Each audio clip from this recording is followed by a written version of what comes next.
जय हिंद बच्चों, एक बार फिर से स्वागत है आपके अपने ही चैनल अनिल तुतुई क्लासेस में। तो बच्चों, आज हम लोग क्लास 12 के भूगोल का जो पार्ट थर्ड है। आप लोगों को पता होगा कि आपका भूगोल 3 हिस्से में है, फर्स्ट, सेकेंड और थर्ड। ठीक है, जो पार्ट थर्ड है, इस पार्ट थर्ड के पहले चैप्टर को लेकर आए हैं, जिसका नाम है आंकड़ा स्रोत संकलन। आंकड़ा तो आप लोग जानते हैं बच्चों, जिसको डेटा कहते हैं हम लोग, DATA डेटा कहते हैं। इस डेटा का सोर्स क्या है और इसका संकलन कैसे करना है, ये सारे चीज इस चैप्टर में हम लोग पढ़ेंगे। डेटा यानी सोर्स एंड कंप्लीशन, इसको आज हम लोग पढ़ने वाले हैं। तो सबसे पहले इसमें दो तीन चीजों को समझना होगा। आंकड़ा क्या है, उसका स्रोत क्या है, उसका संकलन क्या है। याद रखिए बच्चों, ये जो चैप्टर है, इस चैप्टर का हमारा टॉपिक होगा, पहला टॉपिक जिक्र करेंगे हम लोग आंकड़ा क्या है, आंकड़ा से परिचित होंगे। दूसरे टॉपिक में जिक्र करेंगे आंकड़ों की आवश्यकता हमें क्यों है। ठीक है बच्चों। तीसरे टॉपिक में जिक्र करेंगे कि आंकड़े का प्रस्तुतिकरण कैसे किया जाता है, यानी आंकड़े को कैसे प्रस्तुत किया जाता है, उसको कैसे दिखाया जाता है। चौथा पॉइंट पढ़ेंगे हम लोग आंकड़ों का स्रोत क्या है, सोर्स क्या है। पांचवा पॉइंट में देखेंगे प्राथमिक आंकड़ों के साधन। छठे में देखेंगे द्वितीयक आंकड़ों के साधन। उसके बाद आंकड़ों का सारणीकरण, यानी जिसको हम लोग वर्गीकरण करते हैं, क्लासिफिकेशन। आंकड़ों को किस तरह हम लोग समूह में बांटेंगे, और फिर आंकड़ों को हम लोग किस प्रकार, सॉरी, आंकड़ों का प्रस्तुतिकरण मेरे अंदर से 2 बार लिखा गया बच्चों। ठीक है, एक ही बार होगा। इन सब टॉपिक को हम लोग बारी बारी से देखेंगे। मैं कोशिश करूंगा दो वीडियो में इस चैप्टर को खत्म कर दूं। ठीक है बच्चों, अगर नहीं कर पाए तो हार्डली 3 वीडियो जाएगा।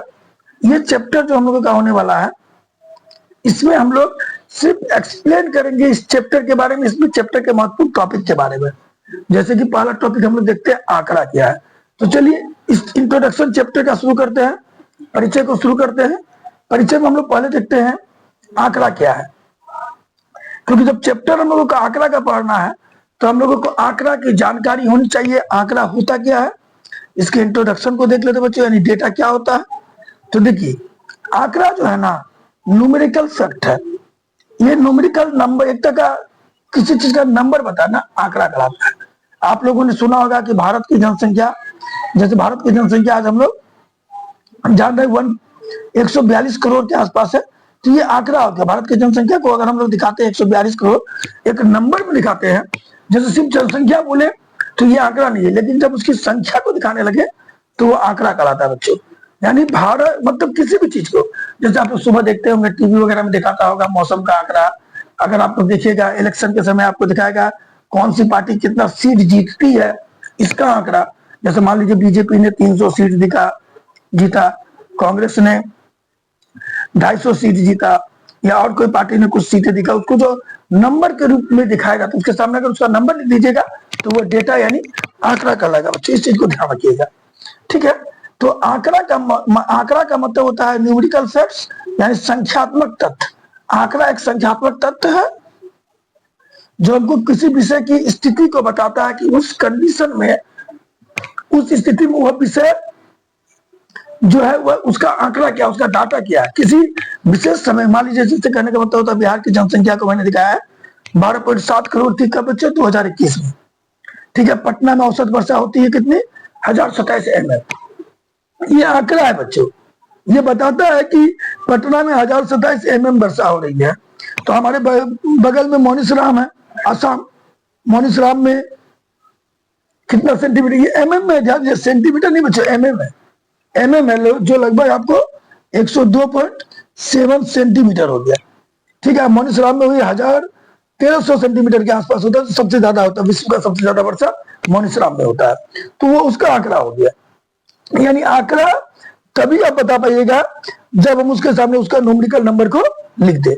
और याद रखिएगा, आंकड़ा का भूगोल पढ़ते समय हमें किसी क्षेत्र की जनसंख्या, वर्षा, कृषि, उद्योग, इन सब के बारे में जो जानकारी होनी चाहिए, वो जानकारी, मतलब आप बोलिए कि चावल की खेती होती है, तो चावल की खेती होना आंकड़ा नहीं है, लेकिन मैंने बता दिया यहाँ 120 हेक्टेयर भूमि पर चावल की खेती होती है, तो ये आंकड़ा हो गया। जब तक हम उसका न्यूमेरिकल फैक्ट नहीं बताएंगे वो आंकड़ा नहीं कहलाएगा। यानी आंकड़ा बताने के लिए हम लोगों को उस क्षेत्र की जनसंख्या, वर्षा, कृषि, उद्योग आदि के बारे में जानकारी होनी चाहिए, और इन सब की सही जानकारी को हम लोग आंकड़ा या डेटा कहते हैं। आंकड़ा जो एक तरह का संख्यात्मक तथ्य यानी न्यूमेरिकल फैक्ट होता है, जो किसी विषय के बारे में हम लोगों को उसकी स्थिति के बारे में स्पष्ट करता है। जैसे मैंने बताया बिहार की जनसंख्या 12.2 करोड़ है, ये बताता है कि पूरे इंडिया में बिहार किस स्थिति पर है, बिहार का नंबर क्या है जनसंख्या के बारे में। ठीक है बच्चों, समझाइए बच्चों, ये जो बिहार की जनसंख्या है ये बताता है कि बिहार में 12.27 करोड़ लोग हैं। ठीक है, और आपको बता दें कि इससे ज्यादा कहाँ है, इससे ज्यादा लोग हैं महाराष्ट्र में। अब महाराष्ट्र से भी ज्यादा लोग कहाँ है, जनसंख्या कहाँ है, उत्तर प्रदेश की है, उत्तर प्रदेश की है। तो इस दृष्टिकोण से सर्वाधिक जनसंख्या उत्तर प्रदेश की है, करीबन 20 पॉइंट कुछ करोड़ के आसपास है। उसके बाद महाराष्ट्र है, और फिर जाके अपना बिहार है। ये सारी चीज क्या बताते हैं, ये मतलब ये जो आंकड़ा है ये हमको ये बता दिया कि जनसंख्या के दृष्टिकोण से बिहार जो है इंडिया में तीसरे नंबर पर है। समझ में आ गया बच्चों, यानी कहीं ना कहीं आंकड़ा आपके जिस विषय वस्तु को लेकर जिसका हम आंकड़ा तैयार कर रहे हैं उसकी स्थिति को बताता है कि उसकी स्थिति क्या है। समझो बच्चों, उसकी स्थिति को बताता है उसकी स्थिति क्या है। अब अगला हमारे पास टॉपिक आता है आंकड़ों की आवश्यकता क्यों होती है। आखिर हमें आंकड़ों की आवश्यकता क्यों है, डाटा की आवश्यकता क्यों होती है। याद रखिएगा, आंकड़े यानी डाटा जो है हमारे जीवन और अध्ययन में बहुत जरूरी होते हैं। हमारे जीवन के लिए, हमारे अध्ययन के लिए, स्टडी के लिए आंकड़ा बहुत जरूरी है। भूगोल जिसको ज्योग्राफी कहते हैं, में आंकड़ों की मदद से हम किसी स्थान, क्षेत्र, देश का सही जानकारी प्राप्त कर सकते हैं। अगर आंकड़ा नहीं रहेगा भूगोल के लिए, और सब चीज में, जीवन के तो बहुत क्षेत्रों में आंकड़ा का उपयोग होता है, लेकिन भूगोल में अगर हमारे पास आंकड़ा नहीं रहेगा तो हम किसी स्थान या क्षेत्र या देश की सही जानकारी प्राप्त नहीं कर पाएंगे। जैसे जनसंख्या उस क्षेत्र की या उस देश की कितनी है, खेती कितनी होती है, उद्योग कहाँ कहाँ है, साक्षरता दर कितना है, वर्षा कितना होता है, तापमान कितना है, ये सारे चीज जो भी आवश्यकता की चीजें हैं वो सारी की सारी चीजें हमें आंकड़ा से ही पता चलता है। ठीक है, तो अगर आंकड़ा नहीं होगा तो हम भूगोल के क्षेत्र में हम लोग किसी भी स्थान का सही जानकारी प्राप्त नहीं कर पाएंगे। किसी भी स्थान की सही जानकारी हमें आंकड़ों के द्वारा ही प्राप्त होती है बच्चों, इसलिए आंकड़ा बहुत जरूरी है। आंकड़ा के द्वारा हम लोग किसी क्षेत्र में कितनी जनसंख्या है, कितना खेती है, कितना स्कूल है, कितने चुनाव क्षेत्र है, किस क्षेत्र में कौन सा नेता जीत रहा है, ये सारा चीज आंकड़ा ही हमको प्रोवाइड कराता है। आंकड़ा भूगोल ही नहीं, हर क्षेत्र के लिए आंकड़ा जरूरी है बच्चों। अब आंकड़ों की आवश्यकता के कुछ कारण को भी देख लेते हैं। आंकड़ों की आवश्यकता का पहला कारण है सही जानकारी के लिए, यानी आंकड़ा हमें किसी विषय वस्तु की सटीक और सही जानकारी देता है। आंकड़ा से हमको पता चलता है कि कोई वस्तु की सही जानकारी क्या है, सही मात्रा क्या है। जैसे मान लीजिए किसी राज्य की जनसंख्या बढ़ रही है, घट रही है, यानी मान लीजिए बिहार की जनसंख्या हम लोगों ने देखा 102 पॉइंट कुछ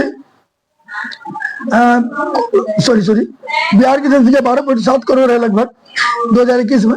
अगर मान लीजिए 12.9 करोड़ हो जाएगा 2031 में, तो हम कहेंगे जनसंख्या बढ़ रही है। लेकिन अगर यही घट कर 12 करोड़ हो जाए तो हम कहेंगे जनसंख्या घट रही है। यानी आंकड़ा हम लोगों को यह भी बताता है कि किसी क्षेत्र की जनसंख्या बढ़ रही है, घट रही है। कहने का मतलब है आंकड़ों के द्वारा हमें किसी भी चीज की सही जानकारी मिलती है। ठीक है, हम तो ऐसे नहीं कर सकेंगे महंगाई बढ़ रहा है, महंगाई घट रहा है, ये सब चीज की जानकारी हम लोगों को आंकड़ों के द्वारा ही चलती है। तो आंकड़ा सटीक जानकारी प्राप्त करने के लिए जरूरी है। आंकड़े की दूसरी, आंकड़ा क्यों जरूरी है उसका दूसरा पॉइंट देखते हैं, तुलना करने के लिए। किसी भी मान लीजिए दो राज्यों की तुलना करना है, मान लीजिए बिहार और महाराष्ट्र की तुलना करना है, किसकी जनसंख्या ज्यादा है भाई, तो इसके लिए हमको बिहार की जनसंख्या देखनी है जो 12.7 करोड़ और महाराष्ट्र की जनसंख्या 15 करोड़, तो किसकी ज्यादा है, तो बिहार के से ज्यादा महाराष्ट्र की है, तो महाराष्ट्र बिहार से ऊपर है। उससे ज्यादा यूपी की है 20 करोड़, तो यूपी उससे ऊपर है। समझे, तो आंकड़ा की मदद से हम लोग तुलना कर सकते हैं। आंकड़ों की मदद से हम एक जगह की दूसरी जगह से तुलना कर सकते हैं। जैसे मान लीजिए बिहार और झारखंड की जनसंख्या में, जनसंख्या या उत्पादन की तुलना, यानी बिहार की जनसंख्या कितनी है और झारखंड की जनसंख्या कितनी है। अगर हमारे पास आंकड़ा रहेगा तो हम तुलना कर सकते हैं कि किसकी जनसंख्या ज्यादा है या कहाँ कितना उत्पादन होता है बिहार में चावल का कितना उत्पादन होता है तो झारखंड में कितना उत्पादन होता है। इस सब चीज की तुलना हम आंकड़ा के द्वारा, डेटा के द्वारा ही कर सकते हैं। योजना बनाने में भी मदद मिलती है। सरकार या प्रशासन जब कोई योजना बनाता है तो आंकड़ा को जरूर देखता है। सरकार या प्रशासन किसी भी योजना को बनाने के लिए आंकड़ा को जरूर देखता है। जब तक उसके पास डेटा नहीं रहेगा, आंकड़ा नहीं रहेगा, वो प्लानिंग यानी योजना बना ही नहीं पाएगा। क्या फंड देना है, क्या करना है, इन सब की जानकारी को प्राप्त करने के लिए सरकार को आंकड़ा बनाने की जरूरत होती है। विकास का पता लगाने में भी आंकड़ा का बहुत ज्यादा महत्व होता है। आंकड़ों से हम ये समझ पाते हैं कि कौन सा क्षेत्र तेजी से विकास कर रहा है और कहाँ सुधार की जरूरत है। आंकड़ों के द्वारा हम लोग विकास पता लगा सकते हैं। अगर मान लीजिए हमारे पास आंकड़ा रहेगा कि किस क्षेत्र में कितनी गाड़ियां बिक रही है, किस क्षेत्र में कितनी गाड़ियां बिक रही है, तो ये बताएगा कि जिस क्षेत्र में ज्यादा गाड़ियां बिक रही है वहां विकास हो रहा है, डेवलपमेंट हो रहा है। तो कहीं ना कहीं विकास का पता लगाने में भी आंकड़ों का बहुत ज्यादा आवश्यकता है।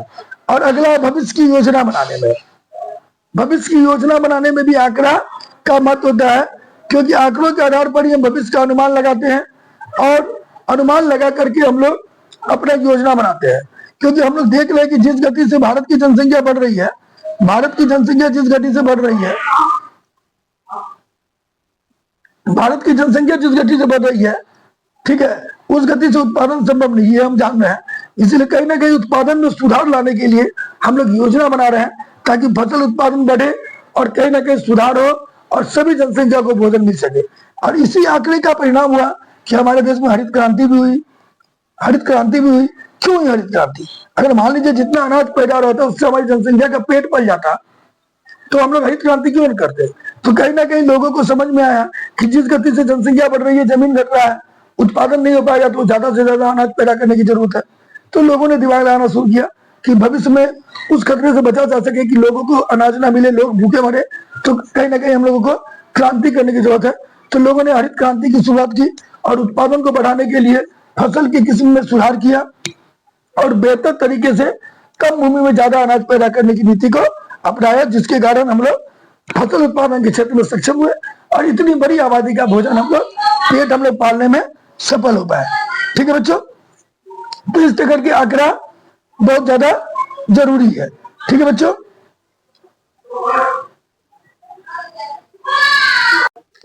अब हम लोग समझते हैं आंकड़ों के प्रस्तुतिकरण को। आंकड़ों के प्रस्तुतिकरण, ठीक है, प्रेजेंटेशन यानी आंकड़ों को प्रस्तुत करना, प्रेजेंटेशन ऑफ डाटा। इसका मतलब क्या होता है पहले समझते हैं। कोई पूछेगा कि आंकड़ों के प्रस्तुतिकरण का मतलब क्या है? ठीक है, आंकड़ों के प्रस्तुतिकरण यानी प्रेजेंटेशन का मतलब क्या होता है, इससे आप क्या समझते हैं? तो देखिए, जब हम किसी वस्तु से जुड़े आंकड़े यानी डाटा को इकट्ठा कर लेते हैं, जैसे मान लीजिए जनसंख्या से जुड़ा आंकड़ा हुआ, वर्षा से जुड़ा आंकड़ा हुआ, उत्पादन से जुड़ा आंकड़ा हुआ, जब हम इन सब चीजों को इकट्ठा कर लेते हैं और उन्हें सही तरीके से दिखाने और समझाने की कोशिश करते हैं, तो वही होता है आंकड़े का प्रस्तुतिकरण। यानी जो डाटा हम लोगों ने एकत्र किया है, उस डाटा को, चाहे वो जनसंख्या से संबंधित डाटा हो, वर्षा से संबंधित डाटा हो, उत्पादन से संबंधित डाटा हो, उनको दिखाना, सही तरीके से दिखाना, उसको प्रस्तुत करना, उसको समझाना ही आंकड़ों का प्रस्तुतिकरण होता है। शॉर्ट में बोले तो आंकड़ों को दिखाना, समझना और उसका तुलना करना आंकड़ों के प्रस्तुतिकरण के क्षेत्र में आता है, जिससे कि आंकड़ा जो है आसान हो जाता है।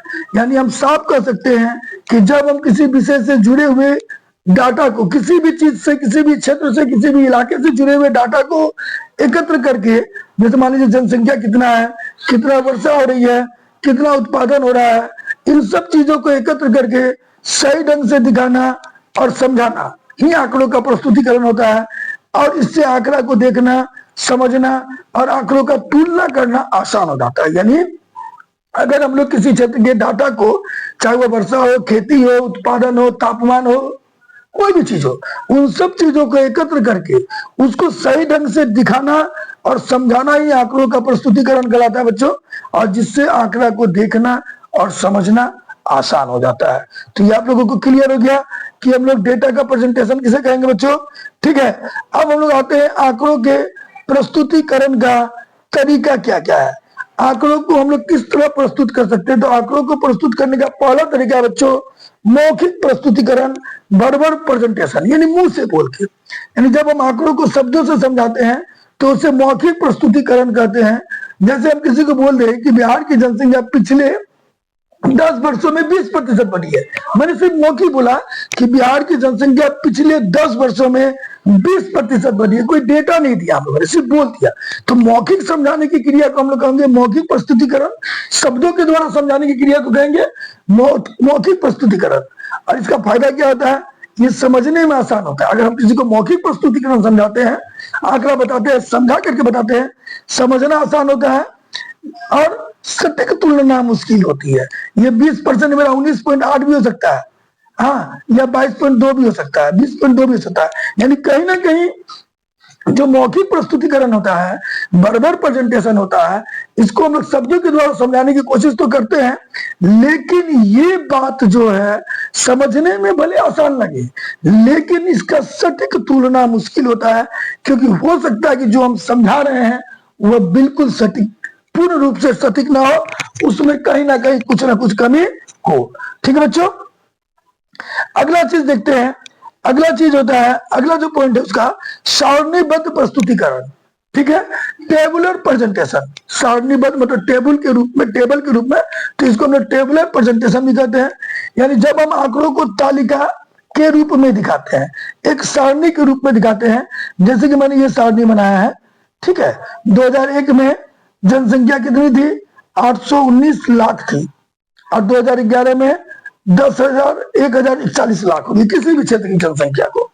ठीक है, जब हम सारणीबद्ध तरीके से बता दें, जैसे मान लेते हैं कि मान लीजिए हमने बताया बिहार, बंगाल, उड़ीसा, ऐसे करके लिख दिया, और यहाँ वर्षा बता दिया कि बिहार में वर्षा होती है 100 से 200 mm, सॉरी 150, ऐसे नहीं लिखेंगे, 150 CM, बंगाल में होती है 170 CM, उड़ीसा में होती है 200 CM। अगर हमने ऐसे दिखा दिया तो ये एक तरह का सारणी हो गया, एक तालिकाबद्ध रूप से हमने इसको दिखाया, टेबल के रूप में दिखाया, इसको हम टेबुलर प्रेजेंटेशन कहते हैं।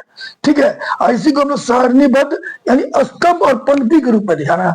ये स्तंभ हो गया और ये पंक्ति हो गया। ठीक है, स्तंभ और पंक्ति के रूप में जब हम आंकड़ा को प्रस्तुत करते हैं तो उसे सारणीबद्ध प्रस्तुतिकरण कहते हैं। जैसे हमने वर्ष लिख के 2001, 2011, 2021 इस तरह करके लिखते चले गए, यहाँ मान लीजिए 1500 हो गया, तो इस तरह करके हम लोगों ने जनसंख्या दिखा दी, एक सारणी में दिखा दिया, एक तरफ दिखा दिया वर्ष, एक तरफ दिखा दिया जनसंख्या। तो इस तरह से भी पेश करना क्या कहलाता है बच्चों? सारणीबद्ध प्रस्तुतिकरण कहलाता है, जिसमें हम लोग पंक्ति और स्तंभ का यूज करते हैं। इसका फायदा क्या होता है बच्चों? इसका फायदा होता है कि तुलना और गणना इसका आसान होता है। नुकसान क्या है? थोड़ी तकनीकी समझ जरूरी है इसके लिए। यानी ये मौखिक तो कोई भी समझा देंगे, मौखिक डाटा, मौखिक रूप से किसी को समझाना तो कोई भी जाहिल व्यक्ति भी समझ जाएगा, लेकिन इसको समझने के लिए कहीं ना कहीं कुछ ना कुछ नॉलेज होना जरूरी है, क्योंकि जब तक नॉलेज नहीं होगा हम लोग बेहतर तरीके से सारणीबद्ध प्रस्तुतिकरण को समझ नहीं पाएंगे। ठीक है बच्चों, अगला देखते हैं चित्रात्मक प्रस्तुतिकरण, जिसको हम लोग कहते हैं बच्चों डायग्रामेटिक प्रेजेंटेशन। डायग्राम के रूप में, यानी जिसको हम कहते हैं चित्र के रूप में या ग्राफ के रूप में, चार्ट के रूप में प्रस्तुत करना चित्रात्मक प्रस्तुतिकरण कहलाता है। जब हम आंकड़ा को चित्रों के रूप में या किसी चार्ट के रूप में या ग्राफ के रूप में प्रस्तुत करें, उसको हम कहेंगे चित्रात्मक प्रेजेंटेशन। आंकड़ों के रूप में, ग्राफ के रूप में या चार्ट के रूप में आंकड़ा को दिखाना, उसको हम कहेंगे चित्रात्मक प्रस्तुतिकरण। और चित्रात्मक प्रस्तुतिकरण के कई प्रकार होते हैं। चित्रात्मक प्रस्तुतिकरण के कई प्रकार हैं। ठीक है, चित्रात्मक प्रस्तुतिकरण के कई प्रकार हैं, जिनमें पहला प्रकार है बार ग्राफ। ठीक है, जिसमें हम लोग आंकड़ों को लंबी या चौड़ी पट्टी के रूप में दिखाते हैं। आंकड़ों को लंबी, चौड़ी या पट्टी के रूप में दिखाते हैं, इस तरह करके आंकड़ा को दिखाते हैं। इसको हम लोग बार ग्राफ कहते हैं। आयत चित्र के रूप में दिखाना बार ग्राफ कहता है। जैसे कि अलग अलग राज्यों की जनसंख्या की तुलना, मान लीजिए ये ए राज्यों, ये राज्यों के, ये बी राज्यों के, सी, ए, डी, ए, अलग अलग राज्यों की तुलना, मान लीजिए वर्षा की स्थिति दिखा रहा है, ये पता चल रहा है कि यहाँ वर्षा कम हो रहा है, इससे ज्यादा यहाँ हो रहा है, उससे कम यहाँ हो रहा है, इससे ज्यादा यहाँ हो रहा है, उससे कम यहाँ हो रहा है। तो यानी राज्यों को, अलग अलग राज्यों और उसकी जनसंख्या को भी दिखा सकते हैं, अलग अलग राज्यों या अलग अलग क्षेत्रों और वहां होने वाली उत्पादन को भी दिखा सकते हैं। तो इस तरह हम लोग चित्रों के द्वारा दिखाते हैं, ग्राफ के द्वारा, इसको हम लोग बार ग्राफ कहते हैं। ठीक है बच्चों। अगला रेखीय ग्राफ। रेखीय ग्राफ यानी किसी भी आंकड़ा में समय के साथ बढ़ोतरी या कमी को दिखाना रेखीय ग्राफ कहलाता है। जैसे हम लोगों ने आंकड़ा को ऐसे दिखा दिया, ये मान लीजिए जानते हैं 2010 में यहाँ था, फिर घट के यहाँ हो गया, फिर बढ़ के यहाँ हो गया, फिर घट के यहाँ हो गया, फिर बढ़ के यहाँ हो गया। यानी एक रेखा के रूप में जब हम दिखाते हैं तो उसको हम लोग कहते हैं रेखीय ग्राफ। जैसे वर्षवार वर्षा का परिवर्तन। देखिए इसमें क्या होता है, इसमें जनरली बढ़ेगा या फिर 2-4 साल बढ़ेगा फिर घटेगा। इसमें कोई साल बढ़ सकता है, किसी साल घट सकता है, कोई साल बढ़ सकता है, किसी साल घट सकता है, किस तरह होता है। यानी इसमें कहीं ना कहीं एक रेखा के रूप में बढ़ रहा तो ऊपर जाएगा, फिर घट गया तो नीचे आएगा, जब बढ़ गया तो बढ़ गया। आप लोगों ने देखा होगा क्रिकेट वगैरह में ओवर के बॉल को, प्रत्येक ओवर में बनने वाले रन को कुछ इसी तरह का ग्राफ में दिखाया जाता है, कभी ऐसा ग्राफ में दिखाया जाता है। ठीक है, तो वो भी एक तरह का डाटा का प्रस्तुतिकरण होता है। अगला पाई चार्ट। क्या होता है बच्चों? Pie chart. पाई चार्ट भी आंकड़ों के प्रस्तुतिकरण का एक हिस्सा है। आप लोगों ने बनाया भी होगा मैथ में। जैसे मान लीजिए ये एक आंकड़ा बना दिया, ठीक है।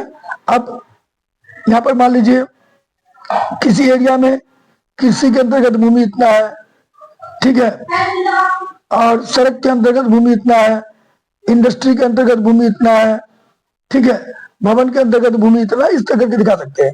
जनसंख्या के क्षेत्र में आते हैं तो मान लेते हैं सबसे ज्यादा महाराष्ट्र में, तो मान लेते हैं महाराष्ट्र इतना है, सॉरी यूपी इतना है, उससे ज्यादा महाराष्ट्र में तो महाराष्ट्र के लिए चार्ट हो गया, बिहार इतना हो गया, बंगाल उससे कम है तो बंगाल इतना हो गया। तो इस तरह करके यानी वृत्त के रूप में आंकड़ों को वृत्त के अंदर विभिन्न हिस्सों को बांटकर सेक्टर वाइज दिखाना पाई चार्ट कहलाता है, जिसमें हम लोग एंगल निकालते हैं और एंगल निकाल करके इस पाई चार्ट को बनाते हैं। जैसे भारत की जनसंख्या में कृषि कितना है, उद्योग कितना है, सेवा क्षेत्र कितना है, यानी मान लीजिए इतना कृषि है, इतना उद्योग है, तो मान लेते हैं भारत में कृषि की मात्रा ज्यादा हो रही है, तो अगर मान लीजिए कृषि की मात्रा ज्यादा हो रही है तो कृषि इतना दिखा दिए, उद्योग इतना है, ये कृषि हो गया, ये उद्योग हो गया, सेवा क्षेत्र हो गया। यानी ये बताता है कि कौन ज्यादा हो रहा है, कौन कम हो रहा है। ये आप चार्ट देख के भी बता सकते हैं कि कृषि ज्यादा हो रहा है, उद्योग कम हो रहा है, लेकिन सेवा क्षेत्र उससे ज्यादा है। तो कहीं ना कहीं जो एक वृत्त होता है, वृत्त को विभिन्न हिस्सों में बांट करके हम लोग उसमें कृषि, उद्योग और सेवा क्षेत्र को प्रस्तुत करते हैं। तो ये आंकड़ा कहलाता है पाई चार्ट आंकड़ा। अगला होता है चित्रण आंकड़ा, जिसको हम लोग कहते हैं पिक्चोग्राफी। ठीक है, PICTUR पिक्चर होता है, यहाँ पिक्टोग्राफी होगा। ठीक है बच्चों, पिक्टोग्राफी मतलब क्या होता है? पिक्चर के रूप में, चित्र के रूप में। जैसे मान लीजिए हम लोगों ने एक ये बना दिया, ये गेहूं का पौधा बना दिया, ठीक है, और एक पौधे का मतलब होता है, ये एक पौधा बनाया, इसका मतलब 10 कुंटल हो गया, कहने का मतलब। तो मान लीजिए बिहार में और बंगाल में, बिहार में मान लीजिए 40 कुंटल पैदा हुआ, तो ऐसा ऐसा 4 को पौधा बनाना होगा बच्चे हम लोगों को। क्यों बनाना होगा? 4 को, 1 2 3 4, 1 2 3 4, मतलब ऐसा 4 को बना दिए। यानी 1 का मतलब 10 हो गया, 4 का मतलब 40 कुंटल हो गया। बंगाल में मान लीजिए 30 बना तो 3 को बनाएंगे, ठीक है। और कहीं मान लीजिए 45 बना है, तो ये 1 2 3 4 और 1 क्या कर देंगे, आधा बना देंगे, 5 हो जाएगा, ठीक है।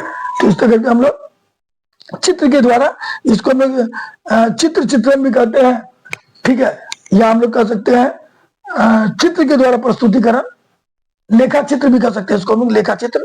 तो इस तरह करके हम लोग आंकड़ा को दिखाते हैं, ठीक है।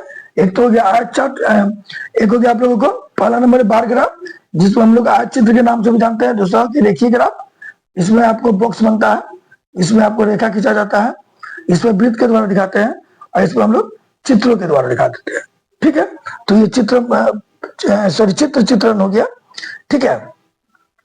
अब आते हैं आंकड़ों के प्रस्तुतिकरण का महत्व क्या है। जब हम किसी आंकड़े को प्रस्तुत करते हैं तो उसका महत्व क्या है, क्यों प्रस्तुत करते हैं, इसका फायदा क्या है। तो सबसे पहला बात होता है, आंकड़ा को देख करके जानकारी सरल और स्पष्ट होती है।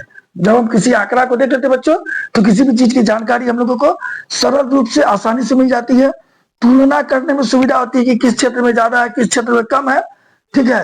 रुझान समझ में आ जाता है, जैसे मान लीजिए आप लोगों ने इलेक्शन के समय देखा होगा, जो न्यूज चैनल वाले घूम घूम कर पता लगाते हैं, वोटिंग करवाते हैं, उनसे ये पता चल जाता है कि किस पार्टी का रुझान ज्यादा है, कौन सी पार्टी जीत सकती है। यानी कहीं ना कहीं आंकड़ा रुझान को भी बताता है। ठीक है बच्चों, और निर्णय लेने में भी मदद होती है। आंकड़ा के द्वारा हम किसी चीज का निर्णय लेने में भी हमें आसानी होती है, हम किसी भी चीज का निर्णय आसानी से ले पाते हैं। ठीक है बच्चों, तो ये हो गया हम लोगों का आंकड़ों का प्रस्तुतिकरण का क्या महत्व है। इस चीज को आप लोग लिख भी सकते हैं, सब नोट कर लीजिएगा, ये सारे के सारे टॉपिक इंपॉर्टेंट है।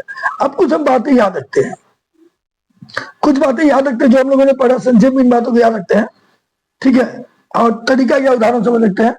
आंकड़ा मौखिक आंकड़ा हो गया, मौखिक आंकड़ा को शब्दों के द्वारा दिखाते हैं। सारणीबद्ध आंकड़ा हो गया, जिसको तालिका बना के दिखाते हैं। चित्रात्मक आंकड़ा हो गया, जिसको ग्राफ, पाई चार्ट या चित्र के द्वारा दिखाते हैं।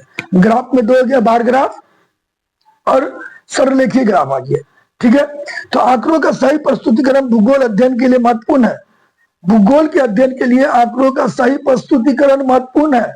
यह हमें समझाने में मदद करता है कि किन जगह पर समय या परिस्थिति में क्या बदलाव आया है। यानी भूगोल के लिए आंकड़ों का प्रस्तुतिकरण बहुत जरूरी है बच्चों, क्योंकि आंकड़ों का प्रस्तुतिकरण हमें यह समझाने में मदद करता है कि किस जगह में और कौन सी परिस्थिति में कौन सा बदलाव आया है, कैसे उसका उपयोग और नीति या योजना बना सकते हैं, ताकि हम बेहतर तरीके से उसका समाधान ढूंढ सके। जो बदलाव हुआ उस बदलाव का समाधान हम बेहतर तरीके से ढूंढ सके। इस चीज की जानकारी भी बच्चों में आंकड़ा से मिलती है, इसलिए आंकड़ों का प्रस्तुतिकरण बहुत ही ज्यादा जरूरी है। ठीक है, अब अगला टॉपिक है हमारा बच्चों आंकड़ों का स्रोत यानी सोर्स। याद रखिए बच्चों, आंकड़ों के दो सोर्स होते हैं, एक है प्राथमिक सोर्स और एक है द्वितीयक सोर्स। तो अभी हम लोग प्राथमिक सोर्स के बारे में, प्राइमरी स्रोत के बारे में देख लेते हैं। दूसरा सेकेंडरी स्रोत, इसको हम लोग अगले वीडियो में या फिर हो सकता है तो इसी वीडियो में देखेंगे। देखते हैं वीडियो ज्यादा लंबा ना हो, ज्यादा लंबा वीडियो आपको भी देखने में मजा नहीं आएगा बच्चों। तो ठीक है, तो हम लोग देखते हैं प्राइमरी सोर्स, प्राथमिक स्रोत। तो याद रखिएगा, जब आंकड़े सीधे मूल स्रोत से प्राप्त किए जाते हैं, यानी जब आंकड़ा किसी दूसरे के माध्यम से प्राप्त किया जाए तो द्वितीयक स्रोत होता है, लेकिन आंकड़ा सीधे मूल स्रोत से प्राप्त किया जाए तो उसको हम लोग प्राथमिक आंकड़ा कहते हैं। जैसे कि जनगणना, जनगणना करना है तो जनगणना मतलब होता है जन का गणना, लोगों का गणना। और लोगों का गणना करने के लिए हमें सीधे लोगों के पास जाना होगा, उनके घर में जाकर पूछना होगा कितने महिला है, कितने पुरुष है, कितने बच्चे हैं। उनकी जानकारी के बाद हम इस स्रोत को लोगों के सामने ला पाएंगे। तो प्राथमिक आंकड़ा में उदाहरण हो गया जनगणना का, सर्वे यानी सर्वेक्षण का। सर्वे करने के लिए भी हमको फील्ड में जा करके एक एक चीजों की जानकारी प्राप्त करनी होगी। ठीक है बच्चों, फील्ड में वर्क करेंगे तब हमें वहां की जानकारी प्राप्त होगी। प्रयोग के लिए प्राथमिक स्रोत से ही जानकारी प्राप्त होती है। मान लीजिए कहने का मतलब हमको घबरा हाइड्रोजन और ऑक्सीजन मिलकर जल बना, तो जब तक हम लोग हाइड्रोजन और ऑक्सीजन को मिला के जल नहीं बनाएंगे, एक्सपेरिमेंट नहीं करेंगे, तो हमें जानकारी कैसे मिलेगी। तो कहीं ना कहीं एक्सपेरिमेंट करने के लिए भी हमें उस स्रोत से ही जानकारी लेनी पड़ती है। जैसे मैंने हाथ में एक पेन लिया है, वो पेन ग्रीन कलर का चल रहा है, ये हमें कब पता चलेगा, जब मैं लिखूंगा। ठीक है बच्चों, अब कैसा चल रहा है, ये पिंक कलर का चल रहा है, पर्पल कलर का चल रहा है। क्या मैंने बोल दिया कि पर्पल कलर का चलेगा, तो बोलने से थोड़ा होता बच्चों, हमें वो लिख करके देखना होगा कि नहीं पर्पल कलर का है कि नहीं है। हो सकता है कि पर्पल कलर ना चले। तो याद रखिएगा बच्चों, कुछ ऐसे आंकड़े होते हैं जिसके लिए आपको खुद उस स्रोत का यूज करके उस आंकड़ा को निकालना पड़ता है। ठीक है, उसके बाद होता है पर्यवेक्षण, ऑब्जर्वेशन। पर्यवेक्षण के लिए भी आपको मूल स्रोत के पास जाना होगा, किसी को ऑब्जर्व करना है, ऑब्जर्व करने के लिए भी आपको मूल स्रोत के पास जाना होगा। आप द्वितीय स्रोत के पास रह के किसी दूसरे जगह से ऑब्जर्वेशन नहीं कर सकते बच्चों। ठीक है, अब है प्राथमिक आंकड़ा का लाभ क्या है बच्चों। प्राथमिक आंकड़ा का लाभ क्या है, तो ध्यान दीजिएगा, प्राथमिक आंकड़ा का सही लाभ है बच्चों। प्राथमिक आंकड़ा का लाभ क्या है, तो प्राथमिक आंकड़ा का पहला लाभ है यह बिल्कुल सही और मौलिक होता है। जो प्राथमिक आंकड़ा होता है बिल्कुल सही होता है, मौलिक होता है, जिनसे सीधे जानकारी ली जाती है उनसे सच्ची जानकारी मिलती है। प्राथमिक आंकड़ा का पहला लाभ है कि यह बिल्कुल सही और मौलिक होता है। दूसरा लाभ है कि जो आंकड़ा हम एकत्र करते हैं, जिनसे जिनसे आंकड़ा को एकत्र करते हैं, तो वो हमें जानकारी देते हैं और उनकी जानकारी सच्ची और परफेक्ट होती है, इसीलिए हमें सही सही जानकारी प्राप्त होती है। ठीक है, शोध और अध्ययन के लिए यह बहुत उपयोगी है। आंकड़ा एक्सपेरिमेंट करने के लिए, अध्ययन करने के लिए बहुत ज्यादा उपयोगी है। तो आंकड़ों का लाभ क्या है? आंकड़ों का लाभ है, प्राथमिक आंकड़ा का लाभ ये सही होता है। दूसरा लाभ है कि हम लोग जो जानकारी प्राप्त करते हैं वह सच्ची जानकारी हम लोगों को मिलती है, क्योंकि हम लोग सीधे जिनका आंकड़ा एकत्र करना है उनके पास जाते हैं, उनसे जानकारियां लेते हैं, इसलिए ये जानकारी बिल्कुल सही और सच्ची होती है। और तीसरा है कि इससे शोध और अध्ययन काफी आसान हो जाता है। ये हमारा प्राथमिक आंकड़ा का लाभ है बच्चों। इसके कुछ हानि भी है बच्चों। हानि क्या है प्राथमिक आंकड़ा का? समय और धन अधिक लगता है, क्योंकि आप मान लीजिए जनगणना कर रहे हैं तो आपको डोर टू डोर जाना होगा, एक एक घर से एकत्र करना होगा डाटा, इसलिए समय भी लगता है, खर्च भी होता है इसमें ज्यादा, और मेहनत भी ज्यादा करनी पड़ती है। प्राथमिक आंकड़ा में आपको समय भी ज्यादा लगेगा, धन भी ज्यादा लगेगा और मेहनत भी ज्यादा। अब मान लीजिए मैंने किसी से पूछा कि भैया टेम्पू स्टैंड पे टेम्पू है क्या? वो आया तो उसने कहा दिया हाँ नहीं है, नहीं है। ठीक है, और मैं फिर वहां जाके देखता हूँ टेम्पू है कि नहीं, तो वहां जाके देखेंगे तो समय बर्बाद होगा ना, किसी से पूछ लिए तो समय मेरा बर्बाद नहीं हुआ। लेकिन एक बात है, जाकर देखा तो वो बिल्कुल सही पता चलेगा है कि नहीं है, और ये हो सकता है कि झूठ बोल दिए तो गलत भी पता चल सकता है। इसीलिए प्राथमिक आंकड़ा ज्यादा सही होता है, क्योंकि हम खुद जाकर पर्यवेक्षण का जांच करते हैं, जिसके कारण समय और धन अधिक लगता है और मेहनत भी ज्यादा करनी पड़ती है। ये इसका कुछ लॉस है। अब प्राथमिक आंकड़ा एकत्र करने का साधन क्या है बच्चों? प्राथमिक आंकड़ा को एकत्र करने का साधन क्या है? पहला साधन है साक्षात्कार विधि, जिसको इंटरव्यू मेथड कहते हैं। ठीक है बच्चों, और इसके लिए व्यक्ति को खुद लोगों के पास जाकर प्रश्न पूछना पड़ता है और उनसे डाटा को एकत्र करना पड़ता है। जैसे मान लीजिए किसी क्षेत्र में कौन सी फसल उपज रही है, कितनी उपज रही है, किसान से पूछना कि जमीन पर कौन सी फसल उगती है। अगर मैंने किसान से जाकर पूछा जमीन पर कौन सी फसल उगती है, किसान ने हमें बताया कि यहाँ धान उगती है, तो मैंने आंकड़ा में लिख दिया कि हमारे एरिया में धान उगती है। क्या गेहूं उगती है? तो बोलता नहीं उगता, तो मैंने आंकड़े में लिख दिया नहीं, यहाँ गेहूं नहीं उगती। तो ये जाकर पूछना। ठीक है, तो प्राथमिक आंकड़ा एकत्र करने का पहला विधि है साक्षात्कार विधि, जिसमें हम लोग जाकर पूछते हैं। दूसरा प्रश्नवाली विधि, क्वेश्चनियर मेथड, जिसमें हम लोग प्रश्नों की सूची बनाते हैं और उस सूची को भरवाया जाता है। एक पेपर में हम लोग कई तरह के प्रश्न पूछते हैं और उन प्रश्नों को जिसका सर्वेक्षण करना उनको दे दिया जाता है, जिनका आंकड़ा एकत्र करना उनको दे दिया जाता है उस फॉर्म को, और उनको बोला जाता है कि फॉर्म को फिल करिए, फॉर्म को भरिए, फॉर्म में जो जो डाटा लिखा है भरिए। जैसे फॉर्म में एक लाइन लिखा हुआ है कि आपके परिवार में कितने सदस्य हैं, तो वो लिखेगा 5 सदस्य हैं, 7 सदस्य हैं, 8 सदस्य हैं। क्या आपके परिवार के पास सिंचाई की सुविधा है? तो नहीं है। अगर है तो नहीं। 2 पंपिंग सेट है, 2 बोर्डिंग है तो है, नहीं तो नहीं है। क्या आपके घर में टीवी है? तो है। क्या आपके घर में गाय है? तो नहीं है। ये सारा चीज एक फॉर्म में रहता है, 10 15 20 क्वेश्चन बनाया जाता है और उसी फॉर्म को आपको भरना पड़ता है। आप लोग एग्जाम का फॉर्म भरे ना, आपसे पूछा जाता है कौन कौन सब्जेक्ट रखते हैं, नेशनलिटी क्या है, लैंग्वेज क्या है, सेकेंडरी लैंग्वेज क्या है, तो ये सारा चीज फॉर्म भर के जाता है। फॉर्म आपका भर के जाता है और उनको पता चल जाता है कि नहीं ये बच्चे जो है हिंदी वाले हैं, वो उर्दू वाले हैं, ये ओबीसी है, वो बीसी है, वो एससी है, वो एसटी है। वो सारी जानकारी सरकार के पास कहाँ से आती है? आपके फॉर्म से, और उसी के अनुसार वो क्वेश्चन तैयार करता है और आपको देता है। ठीक है, अगला है निरीक्षण विधि। अगला क्या है बच्चों? अगले विधि का नाम है निरीक्षण विधि, जिसको ऑब्जर्वेशन मेथड कहते हैं। इसमें सर्वे करने वाला व्यक्ति खुद देखकर जानकारी लिखता है। ये जो ऑब्जर्वेशन विधि है बच्चों, इसमें जो सर्वे करने वाला व्यक्ति है वह खुद जाता है और जाकर के जानकारी लिखता है। जैसे खेत में किस प्रकार की फसल लगती है, गया, उसके बाद विश्वास नहीं किया, खुद खेत पर गया और जाकर के देख करके जो जानकारी मिली उसका वह दर्ज किया, नोट किया।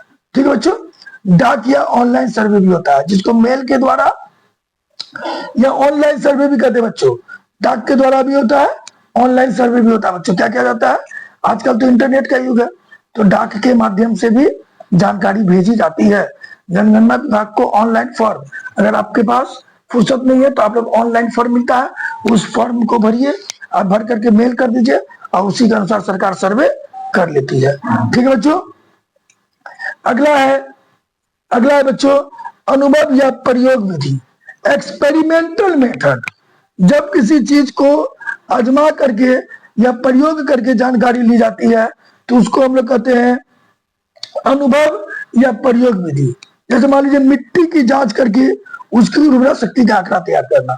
गए खेत पर, मिट्टी उठाए, मिट्टी को जांच किए, फिर जांच करने के बाद पता लगा कि इसमें कितना मात्रा में कौन सा पोषक तत्व है, और उस आंकड़े के आधार पर हम लोग किसानों को बीज दिए, खाद दिए, ताकि किसान उस खाद बीज का उपयोग करके पैदावार को बढ़ा सके। ठीक है बच्चों, ये प्राथमिक आंकड़ों को जो है वह एकत्र करने का एक तरह का विधि है, एक साधन है, प्राथमिक आंकड़ों को एकत्र करने का साधन, जिसमें हम लोगों ने क्या क्या पढ़ा, साक्षात्कार पढ़ा, प्रश्नावली पढ़ा, ठीक है बच्चों, निरीक्षण पढ़ा, डाक या ऑनलाइन पढ़ा, और अनुभव तथा प्रयोग विधि पढ़ा। ठीक है बच्चों, अब हम लोग देखते हैं प्राथमिक आंकड़ों की सीमाएं क्या है। प्राथमिक आंकड़ों की सीमाएं क्या है, क्या लिमिट है प्राथमिक आंकड़ों की। तो प्राथमिक आंकड़ों की सीमाएं है, इन्हें जुटाने में समय और खर्च ज्यादा लगता है। प्राथमिक आंकड़ों को जुटाने में समय और खर्च ज्यादा लगता है बच्चों। क्यों? क्योंकि मैंने आपको अभी बता दिया कि एक एक डोर टू डोर जाना पड़ता है। ठीक है, समय भी लगता है, खर्च भी लगता है। कभी कभी लोग जो है ना पूछने जाते हैं ना तो सही जानकारी नहीं देते हैं। पूछेंगे कि आपके घर में पंपिंग सेट है, आपके घर में सिंचाई के साधन है, तो वह डर जाएगा कि बता देंगे तो सरकार को सुविधा नहीं देगी, तो होते हुए बोल देते नहीं है। ठीक है, हाँ, बहुत आदमी अपना शान दिखाने के लिए, अपना रुतबा बनाने के लिए कुछ भी घर में नहीं है तो बोल देते हैं। ठीक है, तो इन सब कारणों से भी कभी कभी सही जानकारी नहीं मिल पाती है। बड़ी जनसंख्या में सर्वे करना कठिन होता है। जब ढेर सारी आबादी हो तो सर्वे करना कठिन होता है, क्योंकि इसमें काफी ज्यादा समय लग जाता है। जैसे भारत एक विशाल जनसंख्या वाला देश है, वर्ल्ड का नंबर 1 आबादी भारत की है, तो ऐसे में इस क्षेत्र में सर्वे करना थोड़ा सा कठिन हो जाता है बच्चे। ठीक है, अब हम लोग देखते हैं द्वितीयक स्रोत। क्या देखते हैं बच्चों? द्वितीयक स्रोत, सेकेंडरी सोर्स। तो जब आंकड़े किसी दूसरे व्यक्ति या संस्था द्वारा पहले से संकलित होते हैं, यानी जब हम आंकड़ा को खुद जाके बनाते हैं तो प्राथमिक आंकड़े, यानी जब हम लोग सोर्स से आंकड़ा को किसी दूसरे सोर्स से प्राप्त नहीं करके जिसका आंकड़ा एकत्र करना है वहां जाके खुद एकत्र करते हैं तो वो होता है प्राथमिक स्रोत। लेकिन जब हम लोग आंकड़ा किसी दूसरे व्यक्ति या संस्था से प्राप्त करते हैं तो और उसका उपयोग करते हैं तो उसको हम लोग द्वितीयक आंकड़ा कहते हैं। जैसे मान लीजिए कोई आंकड़ा हमको सरकारी रिपोर्ट से प्राप्त हो गया, सरकारी रिपोर्ट का आंकड़ा तो हम तो खुद तैयार नहीं कर रहे हैं। सरकार ने कहा कि इतनी पर 10% बेरोजगारी है, तो हम लोग उस पर विश्वास किया क्योंकि सरकार का आंकड़ा है। ठीक है, पुस्तक किताबों में दी गई बातें वो हम खुद एकत्र नहीं करते, जो लेखक ने लिखा है वो आंकड़ा हम लोग देखते हैं। मैगजीन्स में जो आंकड़ा आता है, मान लीजिए मैगजीन में न्यूज 24 ने सर्वे किया और उस सर्वे में बताया कि बीजेपी को इतना सीट मिल रहा है, कांग्रेस को इतना सीट मिल रहा है, हम लोग उस पर विश्वास किए। क्यों विश्वास किए? क्योंकि वह आंकड़ा, लेकिन हम तो खुद नहीं कर रहे ना बच्चों, वो तो द्वितीयक स्रोत हो गया, क्योंकि वह आंकड़ा मैंने खुद नहीं तैयार किया है। ये आंकड़ा हमें प्राप्त हुआ किससे? तो हमें सर्वे की जो संस्था है उससे प्राप्त हुआ। उसने जो बोला मैंने विश्वास किया कि बीजेपी को इतना सीट आएगा, कांग्रेस को इतना सीट आएगा, सपा को इतना सीट आएगा, ठीक है, AIMI को इतना सीट आएगा। ये सारी चीजें हम लोगों को कैसे पता चली? हम लोगों को पता चली सरकार के द्वारा दिए गए डेटा से, पत्रिकाओं से, इंटरनेट से, यानी ये सोर्स हो गया जिससे हम लोगों को पता चला। हम लोगों ने खुद वो सर्वे नहीं किया। और जब हमको किसी दूसरे सोर्स से, दूसरे व्यक्ति से, दूसरे संस्था से कोई आंकड़ा पता होता है तो उसको हम लोग सेकेंडरी या द्वितीयक आंकड़ा की श्रेणी में रखते हैं बच्चों। ठीक है, द्वितीयक आंकड़ा के एक सोर्स समाचार पत्र भी है, याद रखिएगा। समाचार पत्र है, शोध संस्थाएं जैसे NITI नीति आयोग, आप लोगों को मालूम है योजना आयोग के जगह में 2015 में 1 जनवरी के दिन हमारे यहाँ नीति आयोग बना है। तो नीति आयोग ने जो आंकड़ा हम लोगों को बताया, हम लोगों ने उस चीज को समझा। ठीक है बच्चों, समझे बच्चों। नीति आयोग भी एक आंकड़ा जारी करती है, उसे तो NSSO है, जिसका अर्थ होता है नेशनल सैंपल सर्वे ऑर्गेनाइजेशन। ठीक है बच्चों, नेशनल सैंपल सर्वे ऑर्गेनाइजेशन, राष्ट्रीय नमूना सर्वेक्षण संस्था। ठीक है बच्चों, राष्ट्रीय नमूना सर्वेक्षण संस्था, ये भी आप लोगों को सर्वे करके विभिन्न चीजों का जानकारी हम लोगों को देती है। उसी तो CSO है, जिसको हम लोग कहते हैं सेंट्रल स्टैटिस्टिक्स ऑर्गेनाइजेशन, ये भी एक सर्वे करने वाली संस्था है बच्चों। तो इन सब के द्वारा जो डाटा हम लोगों को मिलता है, हम उसी पे विश्वास करते हैं। तो चूंकि इनके द्वारा किया गया डाटा ये करते हैं खुद सर्वे और हमें बताते हैं, यानी इसमें हमारा कोई रोल नहीं होता है। ठीक है, तो ये हमारे सोर्स हो गए जो हमको डाटा ला करके देते हैं, इसीलिए ये द्वितीयक स्रोत है। ठीक है बच्चों, द्वितीयक स्रोत का फायदा क्या है? द्वितीयक स्रोत का फायदा, पहला फायदा, इसमें समय और धन की बचत होती है, क्योंकि मैं खुद नहीं कर रहा हूं, वो हमको दिया, मैंने उस डाटा को एकत्र करके आपको दे दिया। समय की बचत होगी, धन की बचत होगी, और ये आसानी से इंटरनेट वगैरह पर, किताबों वगैरह से, पत्रिकाओं से, मैगजीन से, न्यूज़पेपर से आसानी से मिल जाता है। ये हम लोगों को इसका लाभ है। ठीक है बच्चों, बट इसका नुकसान क्या है? ये आंकड़े पुराने भी हो सकते हैं। हो सकता है कि नीति आयोग जो आंकड़ा दे रहा है वो 2 साल पुराना, 6 महीना पुराना, और आज वो आंकड़ा चेंज हो गया, हो सकता है।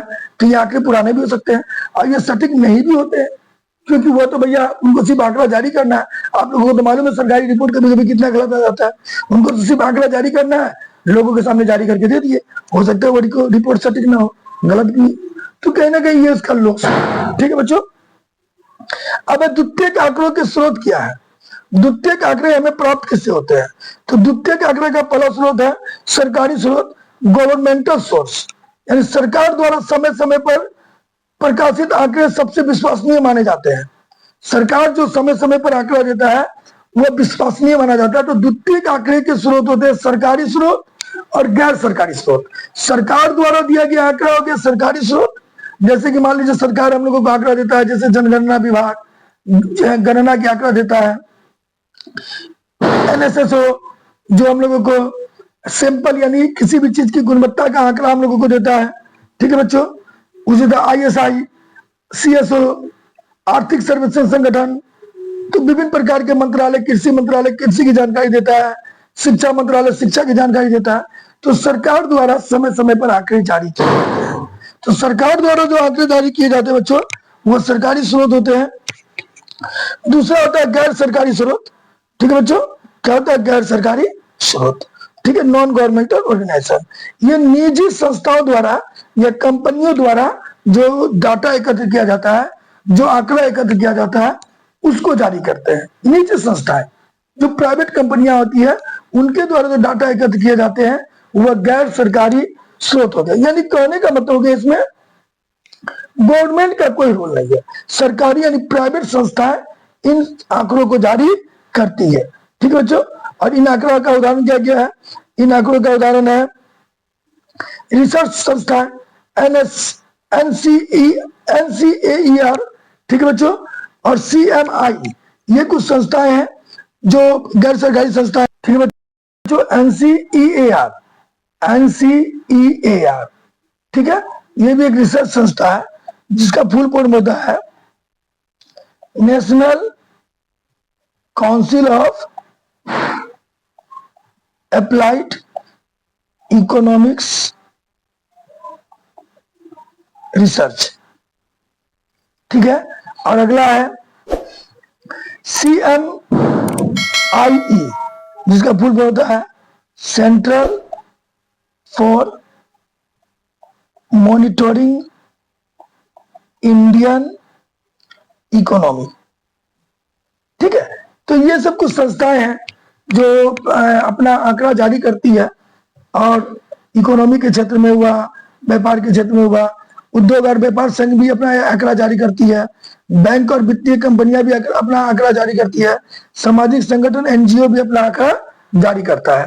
ठीक है बच्चों, तो इस तरह करके हम लोगों को आंकड़ा प्राप्त होता है। ये आंकड़ा जो है ना बच्चों, ये आंकड़ा हम लोगों को सीधे हम लोग नहीं प्राप्त करते, ये हमें द्वितीय सोर्स से प्राप्त हो रहा है। ठीक है, तीसरा है आंकड़ा का अंतरराष्ट्रीय स्रोत।